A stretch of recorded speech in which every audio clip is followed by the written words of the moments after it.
Why so? Why?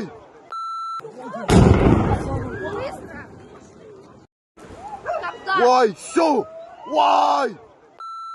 We don't absolutely know that the target was Putin's palace, because we also know that one of the things that the Ukrainians have been doing is attacking shipping moving around the Black Sea. And to a very large extent, they have taken control of the Black Sea. Russians can still occasionally move around their ships around from there, but the Ukrainians can really attack at will. So it's possible that this particular drone was being targeted again at a Russian vessel, whether it be a military vessel or it would be a commercial carrier vessel, and not necessarily the palaces themselves. But the palaces would be regarded, if they thought Putin would be there, as a legitimate target. Putin has shown absolutely no compunction about attacking locations where President Zelensky is. He's done it on a number of occasions. He obviously regards President Zelensky as a reasonable target, and I think the Ukrainians are simply returning the favour. It is likely that Russia will react quite strongly to this, not least of which because of the civilians who've been killed. They'll, of course, claim it was deliberate, though that appears to be not the case, but also because of the proximity to Putin's palace as well. And Putin himself, we know, has a series of places he moves to. He's very difficult to pin down, but targeting a place that he's known to go to is an obvious tactic for the Ukrainians themselves. The impact, of course, on ordinary Russians is now, I think, a little bit more marked. The Black Sea for them is the place where they escape to. It's their equivalent to Spain or France or Portugal to escape to for their summer break, and it's an important part of their ritual that they get down there. But we know that the Crimea is now a place where there are fuel shortages, there are food shortages, and we know that the Ukrainians can attack throughout the length and breadth of Ukraine itself. And this looks like, in a sense, by attacking, we don't know precisely what the target, but let's assume it was the palace, attacking something nearby. Again, it brings home that kind of sense of threat to the Russian people as well, and get them to understand that this war has a consequence which has been visited many, many times on the Ukrainian people, but up until relatively recently, as I said before, the Russian people have been able to rather ignore the consequences of the war and get on with their lives, but no longer, I think, is the situation. I think it's also part of a wider process that's ongoing at the moment, which is trying to bring the war home to the Russians themselves. And so a number of the attacks that the Ukrainians have been carried out on oil refineries, on petrol dumps, and now more recently they've been attacking directly the Russian equivalent of the Amazon stores, which they call the Wildberry stores, have a distinct effect. And the idea is to bring it home to the Russian people what's going on, if you like, in their name. I mean, for example, the oil refinery attacks are really interesting because they not only give a direct attack on the major source of the economy that's keeping Russia afloat, the oil economy, they also create huge plumes of smoke that can be seen for miles around. So there's a kind of psychological element to them as well. And the same with us. If you can imagine, if somebody started attacking our Amazon stores, how quickly people would be aware of what's going on. And so attacking the Wildberry warehouses, which is what the Ukrainians have been doing, brings that war home to the Russians as well. So Russia's security challenges at the moment the battle is ongoing to a dynamic conflict on drone and drone is very much operating in Ukraine's favour. Ukraine has not only been able to develop effective battlefield drones, but by being able to develop these longer range drones, be able to strike what they call operational targets, so anything from about 100 kilometres, 300, even 500 kilometres out from the battlefield, is having distinct effect on the operational level on Russia's ability to move and to manoeuvre, but also on the kind of psychological level, because it means that ordinary life cannot continue as they would hope to do.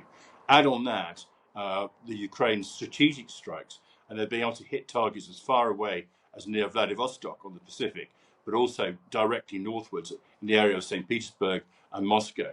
And I think the sense amongst ordinary Russian people will be that the war is not necessarily going as President Putin would have them know.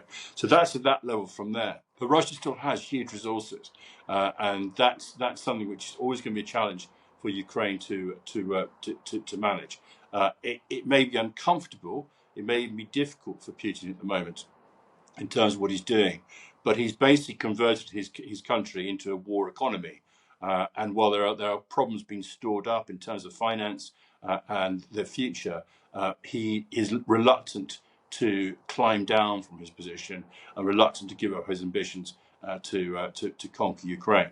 So people keep talking, have been talking for a year or so now, about what an off-ramp might look like for Putin, and it hasn't really changed. I mean, essentially, it will be some kind of ceasefire, probably a de facto ceasefire, exactly where they are, but no long-term recognition of the conquests he's actually made, and then allowing some form of negotiation, which probably be relatively limited in what carries on from there.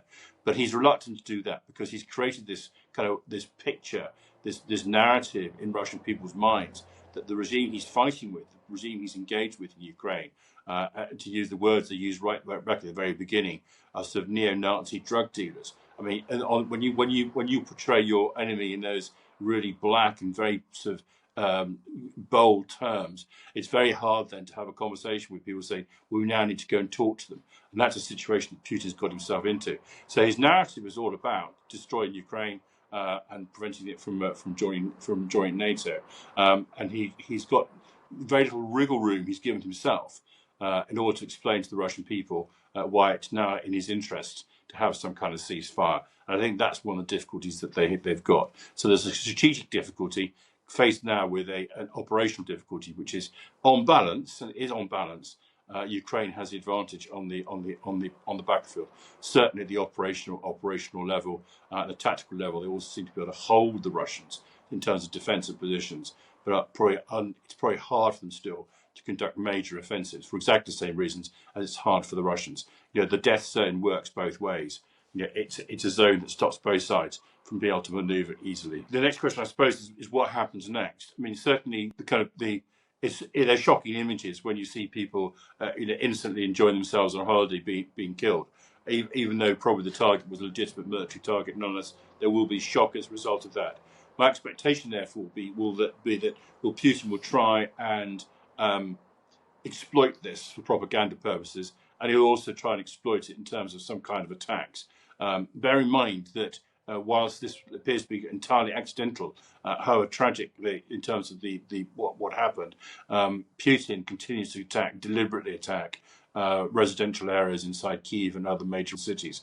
So this will be nothing new for him, but my expectation will be that he will redouble his efforts, and the major bombardments, ballistic missile bombardments that we saw recently on Kyiv are likely to be replicated, or he might pick an equivalent target such as Odessa, which is in fact where the Ukrainians go for their holidays onto the Black Sea coast as well. And I'm sure that's also ongoing at the moment. So I fear that we're going to see an uptick in the violence.